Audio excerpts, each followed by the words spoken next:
Well, it's time for a vacation for me. My wife booked us on a cruise to Alaska, and I'm really looking forward to it. So this week's YouTube channel video is going to be about my trip to Alaska. I'm hoping to see some of the trees up in that part of the world and talk about them a little bit, but I'll share a few of my adventures of the cruise. We went out of San Francisco and we're heading towards Juneau. We should be there tomorrow. Been at sea for 3 days, and it's an enormous ship. It's like a floating city out here. Anyway, come along and enjoy my vacation. A bit of it anyway. So this is my lovely wife Gina, and we went with her aunt and another friend. We went out of San Francisco. There's the Bay Bridge, and we're going to be going under the Golden Gate Bridge. They served us champagne in our room. That was Alcatraz. We're heading towards the Golden Gate Bridge now. We're on a cruise liner that is absolutely enormous. I've walked around the deck a few times, and it's quite a jaunt.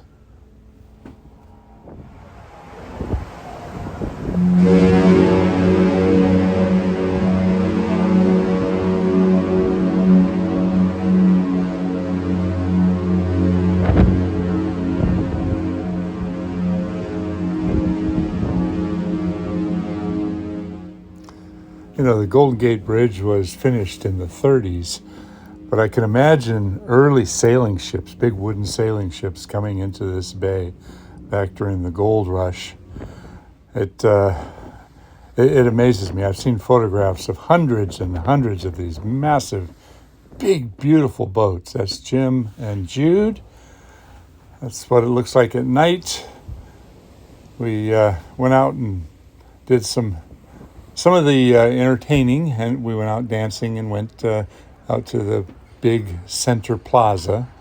Like I said, it really is. It's like a floating city out here. It is so big. And there's so much exhaust coming from this ship. It makes me think twice about how environmentally sound it is. You can get away from the people. There's a lot of people on this boat. There's a lot of private places. I thoroughly enjoy watching the ocean, and we were looking for different animals. I saw a few seals. Jim and Jude saw some whales as we were leaving. We saw flying fish and other fish. Oh yeah. So funny. And there we go. Oh. Now, the food on this cruise is absolutely amazing. I've got to watch myself because I could put on pounds really easy. So I'm trying to do a lot of walking and doing the stairs all the time, up and down and up and down. I'm doing about 15 or 20 flights of stairs a day. I don't know if that's going to keep the LBs off of me, but we'll see. There's Jim and Jude. We're going in for yet another amazing meal. I said we did some dancing. I should say my wife and Jude did some dancing because I don't like to dance that much to her chagrin. I did get up bright and early and saw a beautiful sunrise.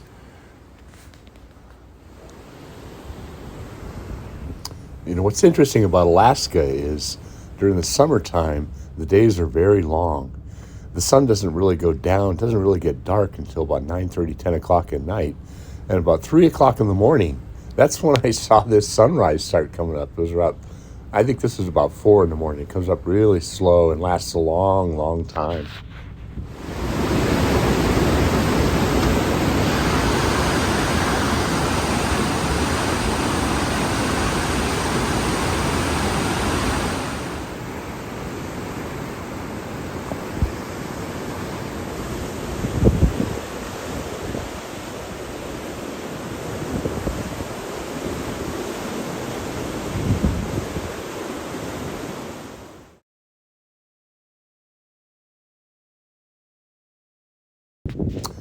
And I got to say, the sunsets out to sea were pretty amazing as well. having all these mountains around us just made the scenery absolutely amazing to look at. Oh, it got so brilliant. It was just really, really spectacular.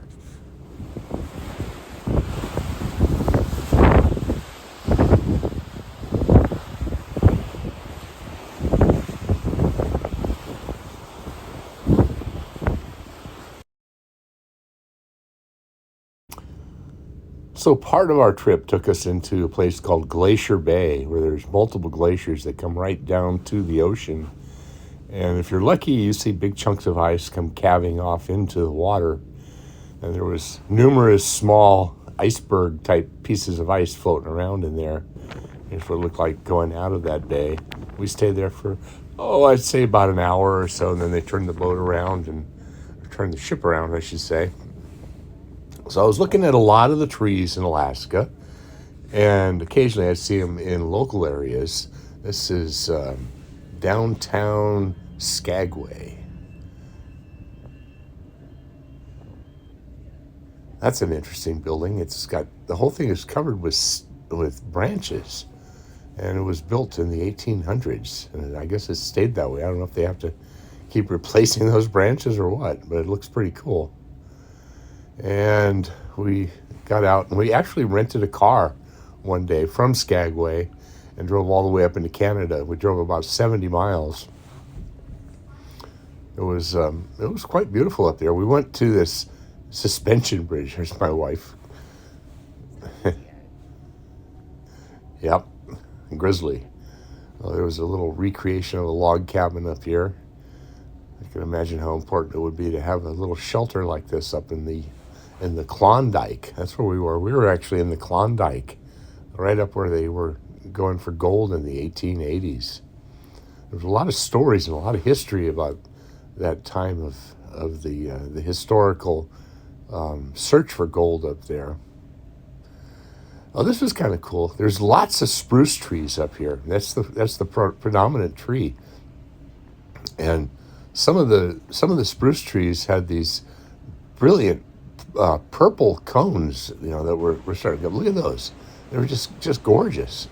Not all of them were like that, but some of them were just outstanding. And I think they're the same type of spruce. I don't know why some had these purple cones and some didn't, but that just really surprised me. And you can see what the spent cones look like. Oh, look at that. That's pretty. Oh, here's that suspension bridge I was talking about. You got to pay $5 to go across this and check out the scenery there. Gina's Aunt Jude was terrified, but I got to give her credit for going across. Thing kind of rocks and sways as you go across this gorge. It's about, 60, 70 feet down to this raging river. And I thought it was fun. But it was so beautiful up here.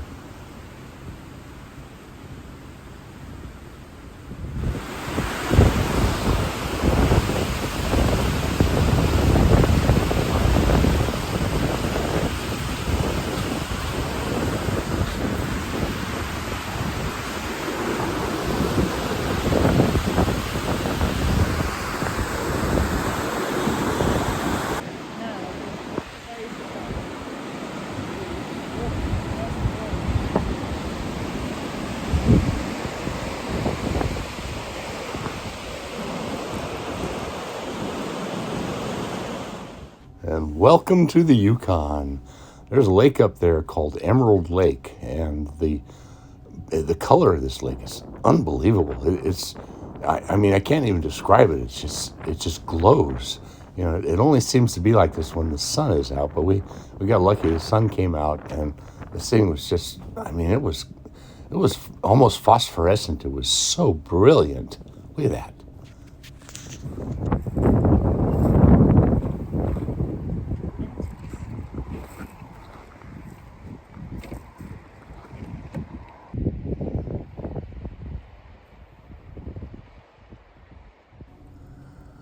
There were so many lakes up there. There was one lake that we followed for over 10 miles right alongside the road, and it was huge. It was, just lake after lake after lake after creek after waterfall. It was just so brilliant, so pretty out. The wildflowers are out. These are all dandelions. And there's still snow up on top of the mountaintops.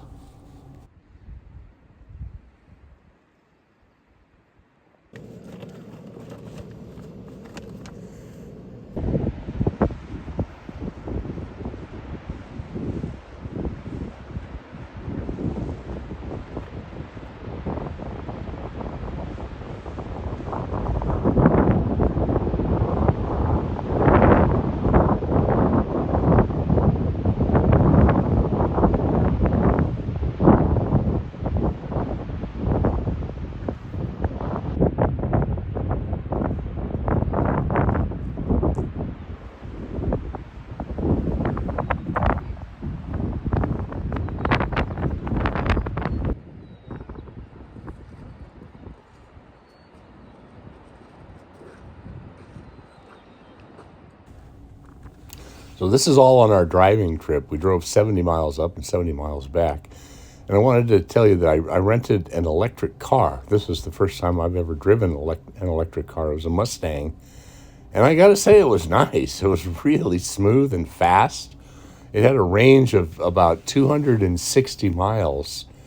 And our trip was, and we ended up driving about 150 miles. And I got to say, I was kind of nervous. I kept thinking, okay, are we going to run out of electricity or what?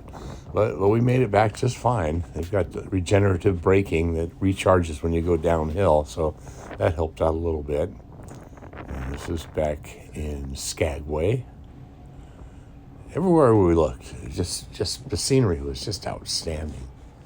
It's hard to describe.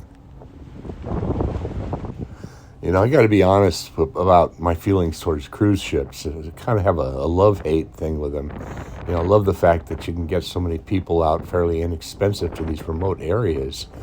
And I love the fact that it increases the economy in these little areas. But for, a couple days a week, these places are overwhelmed with, sometimes as many as 6 and 8 cruise ships. And each of the cruise ships holds about, 3,000 people. So these little towns just get inundated with, influx of money, which they need. But it just seems like, in a wilderness area that gets, invaded by the cruise ships. All right, this is back in Juneau. I'm a little out of order here. This is the Mendenhall Glacier.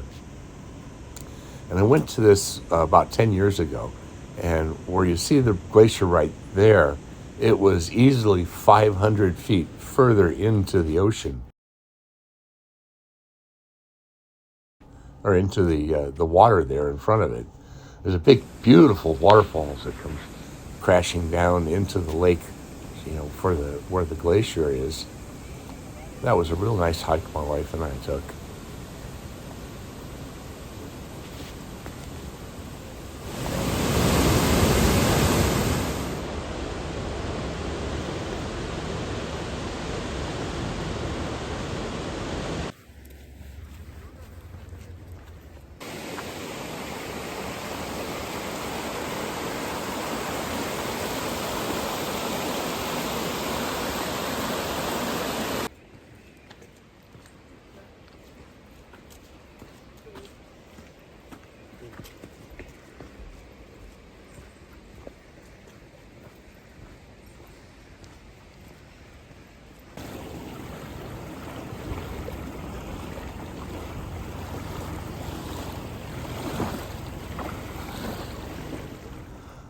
The glaciers are receding about 50 feet per year. So since I was there 10 years ago, this has receded at least 500 feet. And I wonder how long it's going to be before the glaciers of Alaska are almost completely dissolved. It would be a real shame. I mean, the glaciers are just wonderful, wonderful features. And I think they're really important to the environment up here. A lot of the areas that we drove through, or we rode the boat through, were just inundated with little islands and little spots. I just thought, wow, how much fun it would be to go out there with a small boat and my camping gear and just camp on one of these remote islands. But it was cold, it was rainy, it was wet. The weather changed abruptly out here. every day was a different weather pattern. We did see, fair amount of sun, so it wasn't gloomy every single day, but a lot of the time it was overcast like this.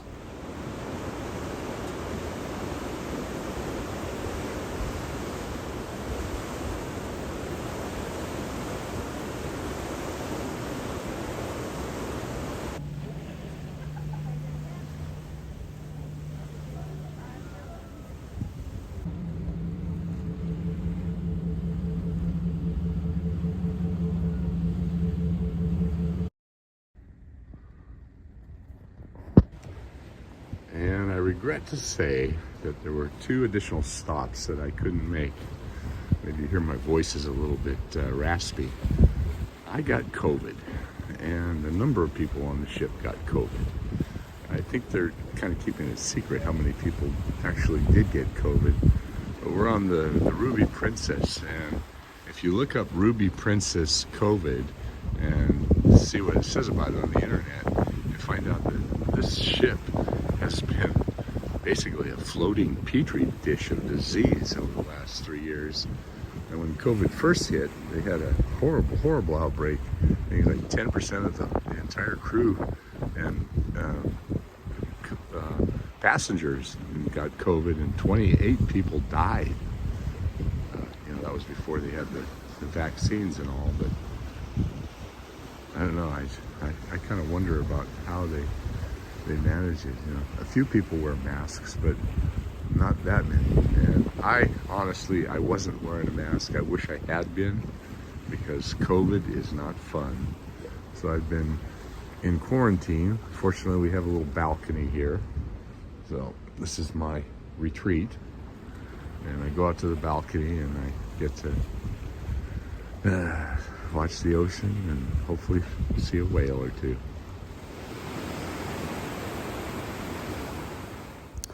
Well, we're heading back to under the Golden Gate. We're on our way home.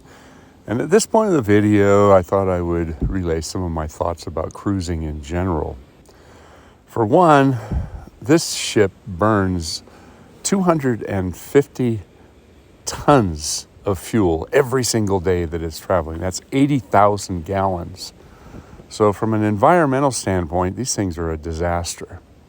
And we saw about 8 of them at that one port. So we're talking close to 1 million gallons a day just in what I saw on that one trip. And there's cruise ships going all over the world. The COVID issue was a big part of it, because I have to say that the ship did not enforce any kind of respect for the passengers in terms of warning us that there was COVID on board. When we got COVID, I went to the doctor and I expected there to be some kind of an announcement, telling people to use caution and mask up in public places, etc., which I think they should have. But as it turned out, we saw so many people coughing and so much sickness. And when we got off the port, there was actually a couple of ambulances and a fire truck waiting there. So I think the severity of the illness was intentionally hidden.